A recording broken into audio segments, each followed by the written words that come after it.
Hello and welcome back to Crafty Magic Arts. Today we're focusing on part 2 of our T-Rex donkey combo, but we're focusing on the other halves of them. Last time you saw me make Gertrude, who was a mermaid swimming 50 type creature, so of course I'm doing not even a little bit close to that, not even slightly. If you put them side by side, you would never know they come from the same pieces. Oh, that sounds wrong. Either way, I hope you enjoy, and let's get started. All right, let's go back in time to when I picked up the pieces or fodder for this project. This is part of a bag that I picked up from Value Village. Donkey, it's cute, it's yellow, which is weird, right? Donkeys aren't usually yellow. But I also collected this T-Rex, and honestly, I had no idea I was gonna do this to them. They just happened to be in the same bag and worked out for this. So here I am trying to put them together. This time I'm successful and they just magically go together. Actually, there was a lot of hot glue involved and probably some rocks, definitely some air dry clay. And I did come up with a plan. I mentioned in my Gertrude video that I actually had a really good idea of what I wanted to make with this guy much sooner than I did Gertrude. This is kind of what I started with. I know it doesn't look like a lot, but it really inspired me. Something with big floppy ears, something that was a little cute. In my brain, it just made sense. I have to now create it. So first I chop off its ears because I don't need these guys anymore. And they're off. And then I have to clean up the head. Toy customizing sounds really brutal when you say it out loud. As the next step, I'm chopping off its legs. Don't listen to just the audio. Please make sure that you're watching the video as well. Chop off its legs, and then I use the feet to extend the horns. Brutal. I'm using some of my super glue here. I do actually use the accelerator to actually glue it down. It's great. I can use multiple different types of super glue with that accelerator, which I like, because then I can just use what I have on hand. It's nice. Here I am taking some palm fronds that I got from like my kids, like dinosaur kits eons ago, which is actually quite fitting. They're cheap plastic, but they meet the desired specifications. Next, I'm chopping off the tail. This poor guy is going through a lot of modifications. Honestly, like you can see the tail's gone. It's meant so he doesn't have such a long appendage because it didn't feel as cute. I want him to be more compact. Now back to the ears, we are going to roll out this clay. It's DOS Junior. Don't really recommend it, honestly. It's great as kids projects. I'm just kind of using it up because I kind of have to. I bought it for a previous project, Big Hat Logan, and I don't like wasting. So this is great because it's going to be hidden. I wouldn't use it for anything that's really substantial. I do need to sand the ears to... Oh, where are they going? They're just flying away. I don't know why. Okay. Back to that. And then my clumsy self moves on to Apoxie Sculpt. Yay! Oh no, I keep being really clumsy. Fun fact, bipedal characters do not always like to stand. They fall over regularly. So, yeah, it's a thing. Now back to it. I'm using Apoxie Sculpt to fill in all the gaps and to fill out the antlers and to make everything kind of work together seamlessly. Funny enough, the antlers are actually made from sock clips. They're just something I kept around and you cut them up and they work really well. For the epoxy's cured, I do have to work to make sure that everything does continue to be seamless, and that causes a lot of mess. But once it's all cured, it starts to come together. After all the sculpting and the sanding, I finally have a piece that is looking quite nice. It's quite seamless. It doesn't have to be perfect because I am going to be attaching on a lot of acrylic yarn, but it does look like a single piece, despite not being finished, which is great. Before we jump straight into the acrylic yarn, I do want to show you my concept art. It's very quick. It's a picture of my character that I pulled in Photoshop, and then I just used some colors. The big thing here is I want to use what I already had. I didn't actually want to go buy new acrylic yarn, so I made a color palette based on the colors that made the most sense that worked together from my arsenal. But before I start actually using the acrylic yarn, I'm actually going to paint the body first, so I have a guideline as to where I want the yarn to be. So using the yarn as my reference, I'm now creating my colors. So there is some colors that I already have on hand, others I have to mix together, use a little bit of yellow, a little bit of cream, and then suddenly you get the right color. It's nice and easy. I actually love mixing colors. It's kind of like it's a challenge, you know? Can I get it close enough? So this is now saved for later. And now I'm moving on to painting. Everything is ready to go. Like I said, it's not perfectly sculpted, but it's okay. It's going to be painted more as a guideline. These paints will not be perfect, but they will allow me to know where I'm actually planning on putting my acrylic yarn. So after a little bit of movie magic, here we go. We got all the colors laid out. I'm using the acrylic yarn colors and I'm laying them out exactly the way I want it, so it could be easier for me to apply the yarn. Ears are prepped as well. And here I am back with my yarn, and we are now putting it through the entire process of getting it ready to actually use. So very slow and tedious. You got to put all the little pieces onto sticks. Time consuming, yes. Problem, no. Next step, you do have to actually take some time to unravel all the curls. This is where the time sink comes in. You got to slowly kind of like use your fingers to unravel it, but it's so squishy and it's worth it. And it does actually save a lot of the yarn and actually how much time gets put into the next step, which is brushing it out. If you were to leave it all curled up, it actually is much harder to brush and you actually lose a lot more because you're ripping out more of the yarn. So the time sink that you put into unraveling is worth it in the end. Also, one other thing you can do is you can do this, like you can do the unraveling while you're watching a film. You don't have to be sitting at a desk or anything like that. Brushing, you might want to consider putting at a desk. It throws out a lot of fibers and you want to collect all the stuff together. However, to each their own. And finally, I'm done. I'm through all the colors and it is not enough, but it's okay. I'll enjoy the while it lasts. It's so fluffy. The next step for the acrylic yarn is no, not more combing. It is actually flat ironing. So I have this really cheap flat iron that I keep in my craft room. It's specifically made for this.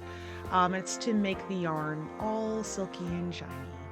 Oh goodness, it's beautiful. It looks like it's a process, but it like feels like it's magic. It goes from yarn to this. It's just awesome. But we're not done yet. There is some more steps. We want to actually create wefts. So I do this in a few different ways. The first way is I pull it off my little stick here and I lay it out, put some tape gently on it. Then I add some glue to where the tape line is, and then I flip it over and I do the same to the other side. You want to make sure it's through the yarn. So this works out, but then I decide I'm lazy and I don't want to pull it off the twig, so I actually just wrap it on the stick and then I glue it directly on the stick. It's still attached, but it's glued in a very similar way. This actually works very well as well. They both work. Another way is actually to cut it off and lay it down and do it that way too. That works as well. I found it worked both ways. So here you can see I'm actually done. After they're complete, regardless of how they were done, I have to cut off the top parts and even them up. And once they're done, you have nice little piles of wefts that then you can use on your creation. And again, this is not enough. I have to make more later. That's okay. Here I'm using by 3-in-1 glue. This is actually similar to Fabri-Tac. It's an acetone glue. It's very stinky. I actually am wearing, I believe, a mask almost the entire time I use this and gloves. But it actually works really, really well for this process, like better than any other glue that I've used in the past. It's got a quick grab effect, similar to hot glue, but it's not as quick, and it dries faster than PVA glue. So yeah, if you're gonna do a lot of this type of stuff, I do recommend actually investing in this type of glue. It's an acetone glue, 3-in-1, or Fabri-Tac would work the same, I believe. Back to actually what we're seeing on screen, I'm actually using the paint as a guideline and adding on the fur.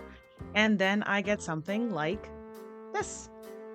And yeah, that's what happens when you're actually following the paint lines. It's like a paint by numbers, but with fur that you've already painted. It works. And then you get this fluffy beast, which then inspired this beautiful creature's name, Marty.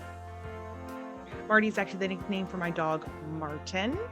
He is a Sheltie, and he's beautiful and perfect, and I love him, and that is why he's named Marty. Now Marty is ready for his next steps, which is going to be his haircut, as indicated by my professional finger motions there. But first we need to finish the ears. So I lay out all the remaining hair pieces I have left in this particular color, which is not a lot. I did not want to mix and match, so I do have to actually make some more, but first let's put it on there, and it goes swimmingly. It goes great. It's perfect.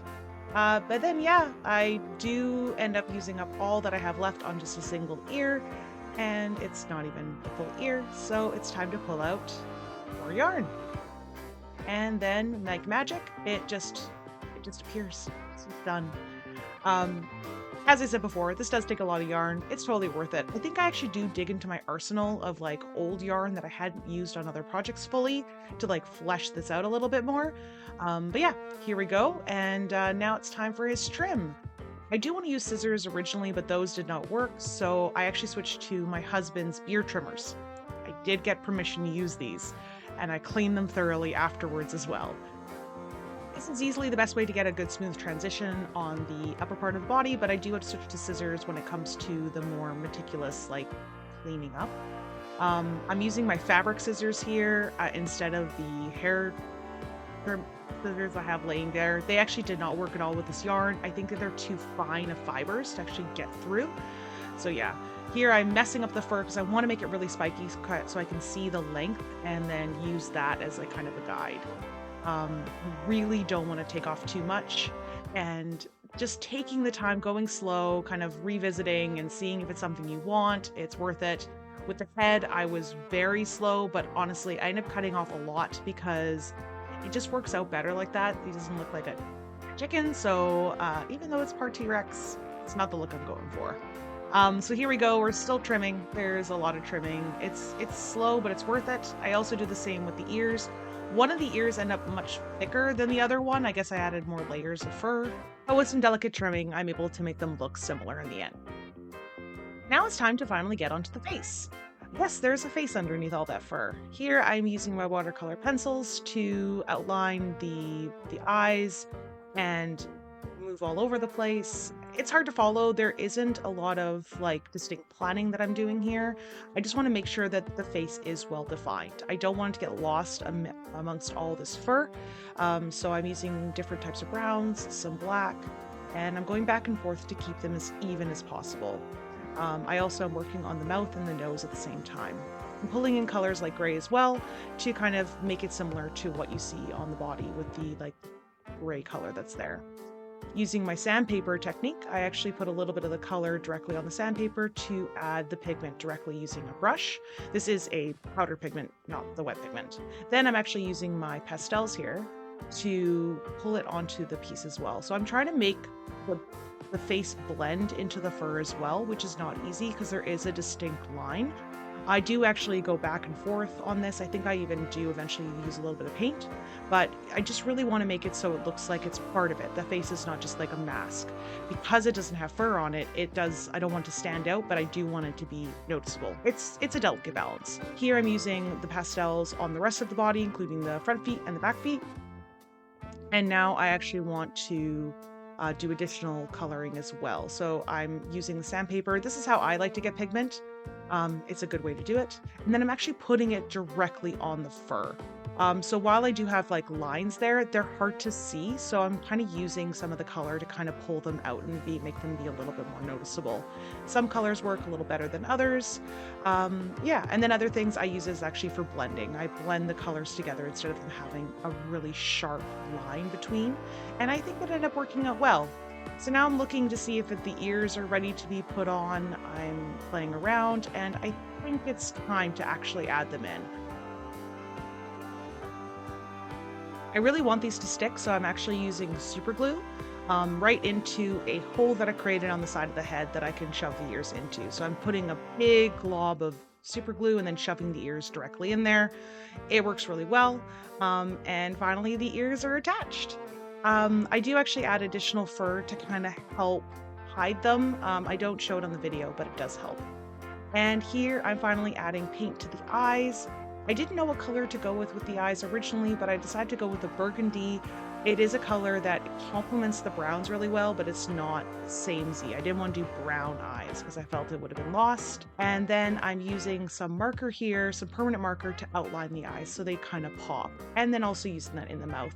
And yeah, it's coming along. The face is finally looking exactly the way I want it. The face structure is the donkey face. Like I didn't change the face nose or the eyes. So this is the actual donkey face, but I feel like the fur and everything else added makes it look nothing like a donkey. All right, let's move on to the base. So this creature is really furry. It's like woolly, and I need to make it a base that's appropriate. So here I'm using some DOS clay to make it work. Now, it does not want to stick to the base, so I discovered the use of glue is your best friend. Elmer's glue all works really well for this, and you can see right away it sticks. So you can use some water to smooth it out and make it look nice and pretty. Well, it's clay. It's not overly pretty, but you know what I mean. And then I put some cling film on it and grab my piece using paper towel because my hands are dirty and gently press my piece into the clay to get footprints. Now I know where the little critter is going to stand. Now with the base cured, I have to move on to painting. I start out with this blue and add a little bit of white because I wanted to make it more of a bluey white color. It's going to be a good base for the snow I'm planning on adding. Honestly, I probably could have just done white, but this works. So I take the snow tech that I picked up from Michael's. It was an impulse buy. It's not the greatest. It's more gritty than I expected, and it's more like they added sand into paint or some paste, and so you could technically make it at home. You don't need anything fancy. I do add some glitter because I felt like the snow was lacking, so I added that in there so it sparkles. I added way too much.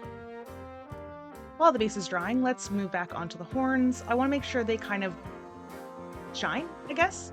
I use my Mod Podge gloss and I add a couple layers of that as well as the toes and the little claws. I just wanted a little bit of a texture change, so having big, shiny horns made sense to me. I also added the same to the eyes. They look more lifelike. Now the base is done, and as mentioned, I added way too much glitter, so I actually have to pull it back a little, but first I just want to make sure that my little guy can stand, and he can. I am still very clumsy, so I'm very careful. So here I'm taking some white paint, and I'm actually dry brushing it onto the base to remove some of the sparkle. Not all of it, I do want to keep some of it in there, and you can lightly see it in there. That's more realistic and what I was going for. And I think it's going to work swimmingly. Next, I'm going to add some Mod Podge hard coat. I regret this. It's very rare that I regret adding that, and this is the time. It went a little yellow, and I don't know why, and it happened again with a different gloss coat that I tried. I don't know what's going on. This particular product does not like that, so don't recommend a coat of any kind on it. But here I am adding on my piece because I do want to glue it down, and I want to make sure that it's secure, so a lot more super glue is needed for that. Okay, we're finally getting to the end here. I need to add some of the snow tech into the edges of the feet here. I want to make it look like he's standing into the snow, not that the snow was built around him, which was what it looked like previously. So here it is, all looking pretty good. And yeah, and then I'm done with that, and I have to add the bottom. So I want to make sure that the bottom is not going to show through, so I paint the white around the entire thing. Honestly, I do actually cover the entire base with white. I only show where the edges are and where the white is going to show, but I actually do cover it up. Here I'm using a scrappy Suffice and using an alcohol marker to trace it, and then I need to cut it out using my scissors. Now I want to make sure I have a square at the bottom, so I got a place to write my signature and his name, and then I make sure it works well and line it up and add some glue. So we go through the entire process, making sure to avoid the hole at the center, and then I finally sign. It's backwards because that's just what happens in film. So here he is. He is finally all done. That was a journey. And Marty's all done. This was an interesting project because it was one that I needed to do immediately after the other, and it took a really long time because of all the hair, but in the end, it was totally worth it. I can't believe I got the shots that you can see here. The weather was very kind to me. I thought the snow was pretty much gone, and then we had this beautiful snowfall, and I kept the kids and the dog inside and got these shots, and Marty looks absolutely in his element, and he is beautiful.